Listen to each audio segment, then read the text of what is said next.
আহমেদাবাদে বিমান দুর্ঘটনাস্থল পরিদর্শনে প্রধানমন্ত্রী নরেন্দ্র মোদী।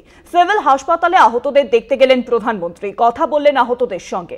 বিমান দুর্ঘটনায় একমাত্র জীবিত বিশ্বাস কুমার রমেশের সঙ্গেও কথা বলেছেন প্রধানমন্ত্রী।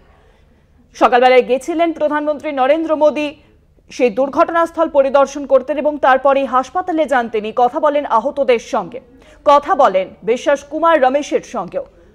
অসামরিক বিমান পরিবহন মন্ত্রকের আধিকারিকদের সঙ্গেও কথা বলেন নরেন্দ্র মোদী। আহমেদাবাদের বিমান দুর্ঘটনাস্থল পরিদর্শনে গেছিলেন প্রধানমন্ত্রী নরেন্দ্র মোদী।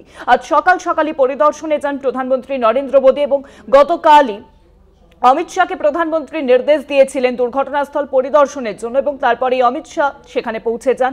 আর আজ সকাল হতে হতেই তিনি পৌঁছে যান বিমান দুর্ঘটনাস্থল পরিদর্শন করতেন এবং সেখান থেকেই সরাসরি চলে যান তিনি হাসপাতালে, আহতদের সঙ্গে কথা বলেন। পাশাপাশি এই ঘটনায় যে একজন জীবিত রয়েছেন তার সঙ্গেও কথা বলেন তিনি। সিভিল হাসপাতালে আজ প্রধানমন্ত্রী উপস্থিত হন, কথা বললেন আহতদের সঙ্গে। পাশাপাশি অসামরিক বিমান পরিবহন মন্ত্রকের সঙ্গেও, মন্ত্রকের আধিকারিকদের সঙ্গেও কথা বললেন নরেন্দ্র মোদী। সেই মুহূর্তের ছবি আপনাদের সামনে এখন তুলে ধরছি আমরা।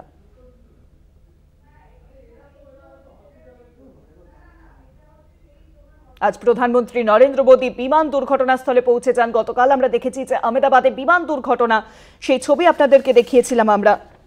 AI-171 বিমান দুর্ঘটনার কবলে পড়ে সর্দার বল্লভভাই প্যাটেল বিমানবন্দর থেকে বিমানটি টেক অফ করে এবং তার টেক অফের কিছুক্ষণের মাথাতেই ভেঙে পড়ে বিমানটি।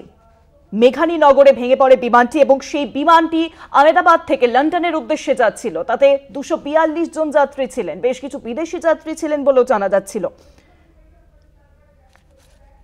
স্বরাষ্ট্রমন্ত্রী অমিত শাহ সঙ্গেই কথা বলেন গুজরাটের মুখ্যমন্ত্রী ভূপেন্দ্র প্যাটেলের সঙ্গে এবং তারপরেই প্রধানমন্ত্রী স্বরাষ্ট্রমন্ত্রীকে নির্দেশ দেন ঘটনাস্থলে যাওয়ার জন্য। আর আজ সকালেই প্রধানমন্ত্রী নরেন্দ্র মোদী পৌঁছে যান। প্রশাসনিক বৈঠক করেন প্রধানমন্ত্রী, সেই ছবি এখন দেখছেন। প্রশাসনিক বৈঠকের ছবি এখন আপনাদেরকে দেখাচ্ছি।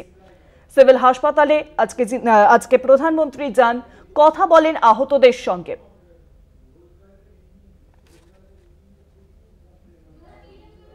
AI-171 বিমান ভেঙে পড়ে গতকাল, 242 জন যাত্রী নিয়ে ভেঙে পড়ে বিমানটি।